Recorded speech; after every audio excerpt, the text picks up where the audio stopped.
मीरपुर माथेले में एहतजाज कंदे मजदूरन चयो आहे त एफएफसी भाण फैक्ट्री इंतजामिया मकामी पोरियतन के पको नथी करे जेका मकामी मजदूरन सां ज्यादती आहे। मीरपुर माथेले में प्रेस कॉन्फ्रेंस कंदे मोहम्मद उमर शर, अब्दुल सत्तार सियाल, गुल मोहम्मद मलिक ऐं ॿियनि चयो त एफएफसी भाण फैक्ट्री इंतजामिया लोकल माण्हुनि खे सिर्फ़ डेली वेजिस ते ऐं कॉन्ट्रैक्ट ते हलाए रही आहे जेका हितां जे माण्हुनि सां ज्यादती आहे। हुननि चयो त फैक्ट्री इंतजामिया बोनस में हिकु पगार 25,000 बदिरां 3,000 रुपया ॾिए पई जेको मजदूरनि सां ज़ुल्म आहे। मेहरबानी दोस्तों, Abdul Sattar Sial, general secretary contract worker union FFC Mirpur Mathelo.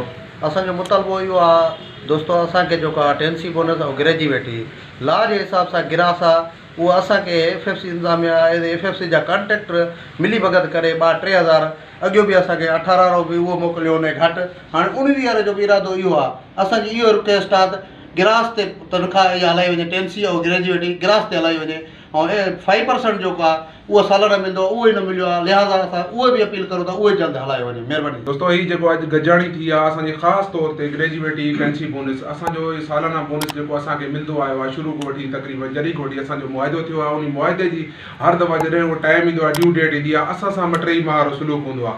Employee जो हुजे या अफ़सरनि जो हुजे उहो अगरि पहिरीं ते अचिणो आहे 29 ते हुनजे अकाउंटनि में अची वेंदो आहे। असांजी इहो 5 तारीख़ ते सैलरी ईंदी आहे, 6 खां 7 तारीख़ ते टेंसी बोनस ग्रेजुएटी अची वेंदी आहे।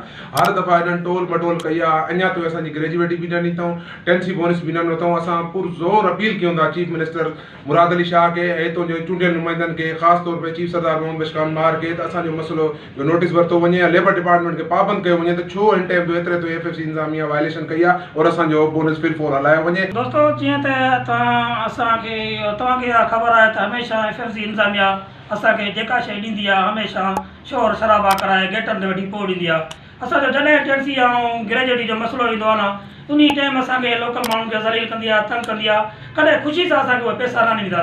हाणे असांजो मुतालबो इहो आहे त असांखे फिलफोर जेको आहे टेंसी ऐं ग्रेजुएटी लेबर लॉ जे मुताबिक़ जेको आहे गिरास आहे असांखे जल्द जल्द अदा कई वञे। मज़दूरनि सुप्रीम कोर्ट जे चीफ जस्टिस ऐं ॿियनि वसवारनि खां मुतालबो कयो त एफएफसी भाण फैक्ट्री जी इंतजामिया ख़िलाफ़ कानूनी कार्रवाई करे मज़दूरनि सां थींदड़ ज़ुल्म बंदि कराए वञे, ॿी सूरत में सख़्त एहतजाज कयो वेंदो। विज़िट कयो अवामी आवाज़ मीडिया ग्रुप जी वेबसाइट awamiawaz.pk